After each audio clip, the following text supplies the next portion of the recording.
और ब्रजभूषण फिर से एक स्टार्ट कर रहा है सब कुछ चीज़ें, हमारी रेसलिंग भी ख़त्म करने के उस पर चल रहा है। मेंटली इतना टॉर्चर कर रहे हैं 3 महीने से, हमारी लाइफ ही दाव पे, हमें नहीं पता हम कितने दिन तक भी जिंदा रहेंगे। ना गुस्सा है ना आक्रोश है, बस अभी तो ऐसे लग रहा है कि हमें खुद में ही शर्म से डूब के मर जाना चाहिए। हमें ऐसे फील करवाया जा रहा है कि हम ही गलत हैं। देखिए भी क्या बताएं, पॉलिटिक्स में वो लोग हैं, मतलब खुद इतने सालों से वो पॉलिटिक्स कर रहे हैं, तो पॉलिटिकली उनके साथ में पावर है, पैसा है। हमारे पास तो कुछ नहीं है, हमारे साथ में बस सच्चाई है और हम उस सच्चाई की लड़ाई लड़ रहे हैं बस, और कोई जिम्मेदारी लेने को रेडी नहीं है, तो किससे बात करें हम, पता नहीं। नमस्कार, मैं ज्योति यादव आप सभी का नेशनल दस्तक पर स्वागत करती हूं। दरअसल इस वक्त मैं जंतर मंतर पर मौजूद हूं और मेरे साथ इस वक्त भी स्क्रीन पर आपको तमाम दिग्गज पहलवान नज़र आ रहे होंगे, फिर वो चाहे विनेश फोगाट हो, बजरंग पुनिया हो, साक्षी मलिक हो, और तमाम मैं कैमरामैन से रिक्वेस्ट करूंगी कि वो आपको एक बार कैमरा घुमा कर दिखाएं कि यहाँ पर कितने दिग्गज पहलवान बैठे हुए हैं इस वक्त जंतर मंतर पे। मामला वही है कि आखिरकार कुश्ती संघ के अध्यक्ष ब्रजभूषण को शरण कौन दे रहा है, आखिरकार अब तक कार्यवाही क्यों नहीं हुई कि एक बार फिर से ये लोग प्रदर्शन करने पर मजबूर हो गए हैं। क्या कहना चाहेंगे विनेश फोगाट जी आप? देखिए, हम 48 घंटे हो गए, हमारी FIR भी लॉन्च नहीं की है। 7 लड़कियों ने कंप्लेन कर दी है, उनमें से माइनर भी है, तो न्याय मिलना चाहिए, बस हमें न्याय के लिए आए हैं हम। अनुराग ठाकुर जी के साथ आपकी मीटिंग हुई थी, उस मीटिंग के बाद क्या हुआ किसी को नहीं पता चला, तो मैं वो जानना चाहूँगी। देखिए, जब मीटिंग हुई थी उन्होंने फाइनल ऐसे बोला था कि 4 हफ्ते का टाइम दीजिए, हम सारा इन्वेस्टिगेशन करेंगे, कमेटी देखेगी और उसके बाद में जो भी निकलेगा तो हम खुद FIR लॉन्च करेंगे। FIR तो दूर की बात है, हमें पता भी नहीं कि रिपोर्ट का क्या रहा। 3 महीने हो गए, हम ट्रेनिंग भी नहीं कर पा रहे हैं। वेट कर करके इतने परेशान हो गए हैं कि अब हमारे पास एक ही रास्ता था कि देश के सामने ही जाया जाए, शायद देश के लोग हमें इंसाफ दिलवा पाएंगे अभी। अच्छा, तो एक बार फिर से प्रदर्शन पे आपने कहा कि कंप्लेन भी करवाई गई, बावजूद इसके वो कौन लोग हैं जो ब्रजभूषण शरण सिंह को शरण दे रहे हैं? देखिए भी क्या बताएं, पॉलिटिक्स में वो लोग हैं, मतलब खुद इतने सालों से वो पॉलिटिक्स कर रहे हैं, तो पॉलिटिकली उनके साथ में पावर है, पैसा है। हमारे पास तो कुछ नहीं है, हमारे साथ में बस सच्चाई है और हम उस सच्चाई की लड़ाई लड़ रहे हैं बस, और कुछ नहीं। तो मैं आपको बताना चाहूँगी, दरअसल इस वक्त भी आप इनके चेहरे पर देख सकते हैं, ये इनकी तबीयत भी ठीक नहीं है, बावजूद इसके जिस प्रकार से ये बता रही हैं कि उन 3 महीनों में कुछ भी नहीं हुआ। अनुराग ठाकुर से क्या आप लोगों की फिर से मीटिंग हुई? नहीं जी, कुछ मीटिंग नहीं हुई। उसके बाद में फ़ोन उठाना ही बंद करके वो कमेटी बनाने के बाद में बातचीत ही नहीं कर रहे, कोई भी जिम्मेदारी नहीं लेता है। किसी भी चीज़ का बोलते हैं कि ये सब क्या हो रहा है, कमेटी में भी कुछ चीज़ें गलत हुई हैं हमारे साथ में। पूछा तो उसके बाद भी कि हमें नहीं पता, तो कोई जिम्मेदारी लेने को रेडी नहीं है, तो किससे बात करें हम, पता नहीं। आक्रोश है, गुस्सा है, क्योंकि आप लोगों पर हमें नाज है। एक तरफ आप लोगों को मेडल पहना के सम्मानित किया गया था और दूसरी तरफ प्रदर्शन देने पर मजबूर हैं आप लोग।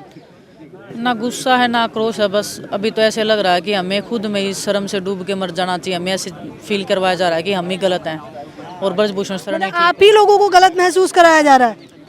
बिल्कुल, हमें ही गलत महसूस करवाया जा रहा है। 3 महीने से हम लोग वेट कर रहे हैं और ब्रजभूषण फिर से एक स्टार्ट कर रहा है सब कुछ चीज़ें, हमारी रेसलिंग भी ख़त्म करने के उस पर चल रहा है। मेंटली इतना टॉर्चर कर रहे हैं 3 महीने से, हम लोग वेट कर रहे हैं, तो फिर अब क्या बताएं। इस बीच में आप लोगों को धमकियाँ भी मिली? धमकियाँ तो देखो बहुत मिलती रहती हैं, कोई उस चीज़ में मतलब हमें वो नहीं है कि धमकी मिले नहीं मिले, वो चीज़ तो हमें पता है। जब हम बैठे थे तब हमें पता था कि हमारे साथ कुछ भी हो सकता है, लेकिन रेसलिंग के साथ में कुछ गलत नहीं होने देंगे। इतने सालों तक जो हुआ वो हुआ। हमें मतलब दुख भी है इस चीज़ का कि हम इतने साल तक हमने सहन भी तो क्यों किया, लेकिन चलो हमने हिम्मत की, हम बोले, इतने साल बाद हम बोले हैं, तो फिर उसके बाद भी अगर एक्शन नहीं हो रहा है तो फिर अब देश ही न्याय दिलवा सकता है। उन लोगों को आप क्या जवाब देना चाहोगे जो तमाम लोग ये सवाल खड़े कर रहे हैं कि ये मामला अगर पुराना है, पहले का है, जब हुआ था तभी क्यों नहीं आवाज़ उठाई महिलाओं ने? आपको भी पता है कि कितना मुश्किल होता है किसी लड़की के साथ में अगर ऐसा कुछ भी होता है, तो हम फैमिली को भी नहीं बताने से डरते हैं कि हमारे साथ में ऐसे हुआ है, और पूरे देश के सामने आके बोलना कि हमारे साथ ऐसा हुआ है। उनको अपना कैरियर थोड़ी ख़त्म करना है। हम रेसलिंग में एक तो बिल्कुल ऐसे बैकग्राउंड से हम आते हैं कि जब हमारी फैमिली अच्छे से खाना भी हमें प्रोवाइड नहीं कर पाती है, उसके बाद में हमें अगर हमने बता दिया फैमिली को या आवाज़ उठाई तो हमारी रेसलिंग ही खत्म हो जाए। हमें वो जो चांस मिला है कुछ करने का, कुछ बनने का, वो ही हमारा खत्म हो जाता है। तो फिर मतलब वो हिम्मत नहीं बनती है खिलाड़ियों की, नहीं मैं आपको बनती। बताना चाहूँगी कि ब्रजभूषण जी से हमारी उस दौरान भी इंटरव्यूज़ वगैरह में लगातार बात हुई, तो उन्होंने कहा कि क्योंकि ज़्यादा कड़ी मेहनत करनी पड़ रही है पहलवानों को, तो इसलिए ये एक्सक्यूज़ देने का प्रयास कर रहे हैं वो लोग। झूठे आरोप हैं ये। कड़ी मेहनत के बिना कुछ मिलता है क्या जी? कड़ी मेहनत इतने सालों तक मैं इंटरनेशनल लेवल पे मैं 15 सालों से खेलती आ रही हूँ। क्या तब मैं बिना मेहनत के आ गई थी? कड़ी मेहनत, हम किसान के परिवार से आते हैं, कड़ी मेहनत से नहीं डरते हम जो महिलाओं के साथ जो गलत होता है मुझसे डरते हैं कि आप हमारे साथ जो हुआ वो हुआ, आगे आने वाले बच्चों के साथ में कुछ भी ऐसा ना हो। बस आप लोग अपना पूरा करियर दाव पर लगा के आए हैं, क्योंकि ये बात मैंने कई बार। हमारी लाइफ ही दाव पे है। हमें नहीं पता हम कितने दिन तक भी जिंदा रहेंगे। हमारा सब कुछ दाव पे लगा है जी। कहा जा रहा है वो जो लड़कियां हैं, जिन 7 लड़कियों की बात की जा रही है, वो लोग खुलकर सामने क्यों नहीं आ रही हैं? खुल के सामने आ जाएंगे तो न्याय मिल जाएगा क्या? मैं ये पूछना चाहती हूँ। आ जाएंगे खुल के सामने, लेकिन कोई गारंटी दे कि उनको न्याय मिलेगा? उनको फिर भी परेशान नहीं किया जाएगा।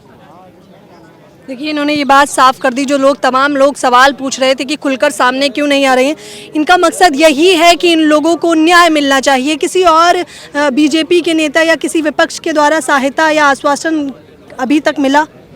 देखिए, हमें कोई आश्वासन नहीं मिला। हम बैठे हैं बस। कोई भी आश्वासन देने आएगा तो इधर ही देने आ जाएगा। आप लोगों के सामने ही आएगा जो भी आएगा। कोई हम बंद गेट के पीछे हम कुछ ऐसा समझौता नहीं करेंगे कभी भी। हमने आत्मसम्मान की ज़िंदगी जी है, आत्मसम्मान के साथ ही मरेंगे बस। तो देख लीजिए, ये थी मेरे साथ विनेश फोगाट। और आप देखिए, तमाम लोग इस वक्त भी हैं। जाहिर तौर पर ये कह रही हैं कि आगे जो भी होगा आप लोगों को हम लगातार बताते रहेंगे। तो आपने देखा कि किस प्रकार से हमने एक एक करके तमाम दिग्गज पहलवानों से बातचीत करी।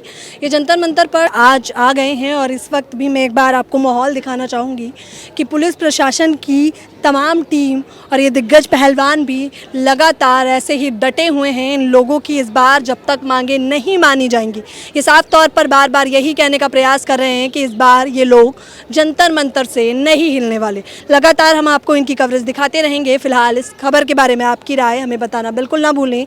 कैमरा पर्सन तोहित के साथ ज्योति यादव, नेशनल दस्तक। नेशनल दस्तक की आपसे गुजारिश है कि अगर इसको बचाना चाहते हैं तो नेशनल दस्तक को सब्सक्राइब करने के लिए रेड कलर के सब्सक्राइब बटन को दबाएं, फिर बेल आइकन की घंटी दबाएं। नेशनल दस्तक को बचाने के लिए बहुत जरूरी है कि हर खबर को शेयर करें, लाइक करें, कमेंट जरूर करें।